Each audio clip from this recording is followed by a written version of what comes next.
lot of disappointment from what this administration has done. And we're out here now because the mainstream media hasn't been reporting on it. They've been doing everything they can to ignore it, even the so-called left wing of the media.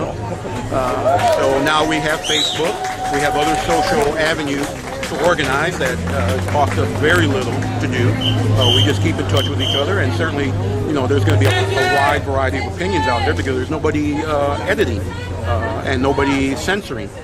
Versus, you know, what CBS, CNN, ABC, Fox News, whatever, you know, they have their guys up there that are saying this is where we're going to stay on focus. Well, you know, that's not where we want to focus. And we have the means now to control the content of what we want to talk about and what's important to us. And what's important to us is that we are tired. We are tired of, you know, not being taken care of, whether it's a Democrat in there or a Republican in there, you know, basically. Everybody's dipping their hands into our wallets. They're, you know, they're throwing more and more money to the CEOs, CFOs, CEOs, stockholders, and it's to our detriment. People aren't dying out in the streets per se, but they're silently dying on the streets, and there's nobody there to capture those moments when a homeless person dies on the street. There's nobody there to capture that moment when somebody's in their home and they don't have enough food to eat, or they're making a decision between prescription medications and, you know, if they got enough to carry them through the week in sustenance. You know, these are the silent tragedies. So what kind of impact do you think all these protests will have? It's definitely raising awareness. That one, there are problems, and most people know that, you know, our system's not perfect. Some people more or less might support it, but when you really start looking into all the corruption that is government and corporations and consumerism, you know, is responsible for, you know, it really is a global problem. And if we don't do something, this world will probably become inhabitable, you know, before too long. So it's raising awareness of that. But also it's giving people a hope that there is something they can do. As individuals, we can't do much.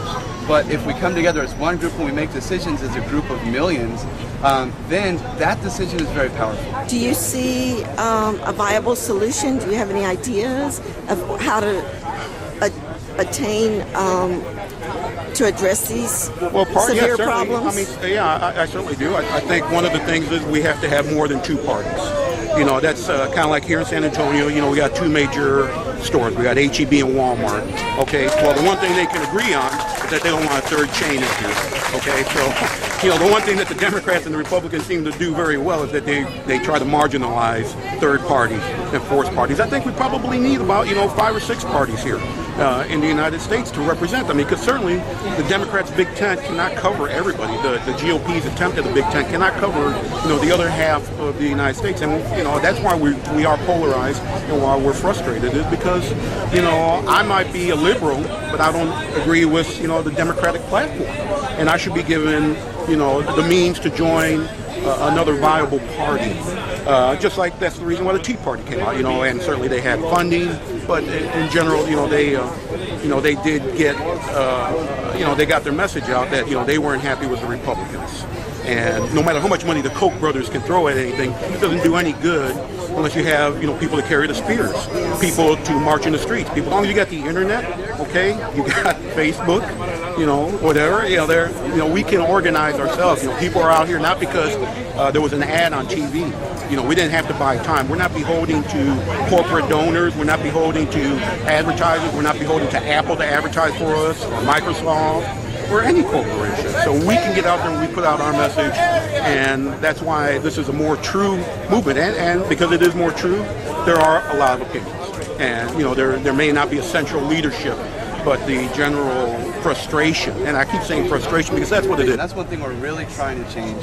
If there's anything that we're totally agreed on, is that corporate personhood, corporations as people, and as influencing our government in the way that they do, it does need to change. You know, if people have a way to air their grievances, they're more peaceful, I think. I worked for the post office before, and that's one of the outlets that unions do provide, is that they can focus a little bit more. They can give workers a chance to air their grievances, and hopefully, diffuse some of that anger. If you feel like you're being listened to, if you feel like your issues are being addressed, whether you agree with the solution that comes out of that, I think you walk away a lot less frustrated.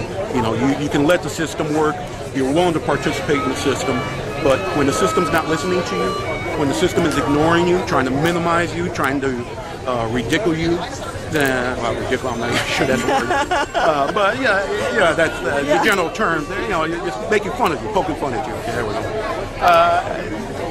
That makes you more frustrated because you don't have an outlet, and I think we all see that in our personal lives. And now we're starting to see this in on a bigger scale.